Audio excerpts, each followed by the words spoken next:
रूस यूक्रेन युद्ध को 2 साल से ज्यादा का समय हो गया है, लेकिन इस संघर्ष के समाप्त होने की उम्मीद नहीं दिख रही है। अब इस युद्ध का असर भारतीय मूल के सैनिकों पर भी पड़ रहा है। हाल ही में केरल के एक भारतीय नागरिक जो रूसी सेना में शामिल थे की दुखद मृत्यु हो गई और एक अन्य भारतीय गंभीर रूप से घायल हो गया। भारत सरकार ने इस मामले को मजबूती से उठाया है और रूसी सेना में भर्ती भारतीयों की सुरक्षित वापसी की मांग की है। रूस यूक्रेन वार को लेकर भारतीय विदेश मंत्रालय ने एक जानकारी दी, जिससे पूरे देश में हाहाकार सा मच गया। विदेश मंत्रालय की तरफ से बताया गया कि रूस यूक्रेन वार में अब तक 12 भारतीय सैनिकों की मौत हो चुकी है। ये जानकारी खुद भारत के विदेश मंत्रालय ने दी है। दरअसल युद्ध के दौरान रूसी सेना में सेवा दे रहे 12 भारतीयों ने अपनी जान गंवा दी है। MEA के प्रवक्ता रणधीर जायसवाल ने बताया कि कुल 126 भारतीयों के रूसी सेना में शामिल होने की जानकारी है। इनमें से 96 लोग अपनी सर्विस पूरी करने के बाद भारत लौट आए हैं, जबकि 12 की मौत हो गई है। भड़के भारत ने रूस से कह दिया है कि वो तुरंत सभी भारतीयों को सेना से आजाद करे।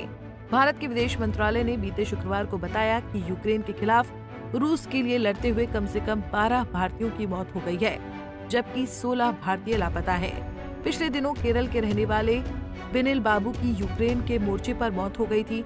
एक अन्य भारतीय घायल हो गया था। विदेश मंत्रालय के प्रवक्ता रणधीर जायसवाल ने बताया कि रूस की सेना में 126 भारतीय थे। इनमें से 96 लोग भारत लौट चुके हैं। उन्हें रूस की सेना से मुक्त किया जा चुका है। रूसी सेना में अभी 18 और भारतीय हैं, जबकि 16 के बारे में जानकारी नहीं मिल रही है। जायसवाल ने कहा कि रूस से इनका पता लगाने को कहा गया है। It was a very unfortunate death. We conveyed condolences to the family. Our embassy is in touch with Russian authorities so that his mortal remains could come back to India as soon as possible. Regarding the other gentleman who was injured, he is receiving treatment in a hospital in Moscow. Our embassy is in touch with him and also his in regard to his welfare and well-being with the Russian authorities, and hopefully he will also be returning India soon after his treatment is completed. Because there are several other questions, so let me give you an update on the Indian nationals who were serving in the Russian army and status insofar as their numbers etc. is concerned, to clarify issues that Reza has raised. As far as we have been telling you that we have been in constant touch with Russian authorities for early release and repatriation of Indian nationals. Binil की मौत पर शोक व्यक्त करते हुए रणधीर जायसवाल ने कहा, बिनिल बाबू की मौत बेहद दुर्भाग्यपूर्ण है।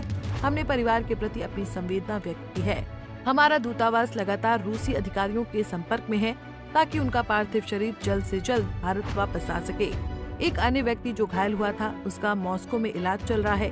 उम्मीद है कि वो भी अपना इलाज पूरा करने के बाद जल्द ही भारत लौट आएगा।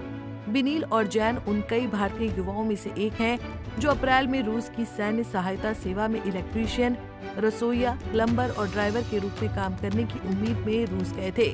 इस सप्ताह की शुरुआत में जायसवाल ने कहा कि इस मामले को मॉस्को के अधिकारियों के साथ साथ नई दिल्ली में रूसी दूतावास के समक्ष दृढ़ता से उठाया गया है। विदेश मंत्रालय के आधिकारिक प्रवक्ता ने कहा कि हमने शेष भारतीय नागरिकों की जल्द रिहाई की अपनी मांग भी दोहराई है। रूस यूक्रेन जंग को 2 साल से ज्यादा का समय हो गया है। ऐसे में दोनों देशों के बीच जंग रुकने की कोई भी उम्मीद नजर नहीं आ रही है। अब रूस में भारतीय नागरिकों के मौत को लेकर विदेश मंत्रालय सख्त हो गया है। अब देखना होगा कि भारतीय विदेश मंत्रालय का रूस से भारतीय लोगों को लाने के लिए अगला कदम क्या होता है, ये तो आने वाला वक्त बताएगा। हमसे जुड़े रहने के लिए हमारे YouTube चैनल को सब्सक्राइब करें और नई वीडियो की नोटिफिकेशन के लिए बेल आइकॉन को दबाएं।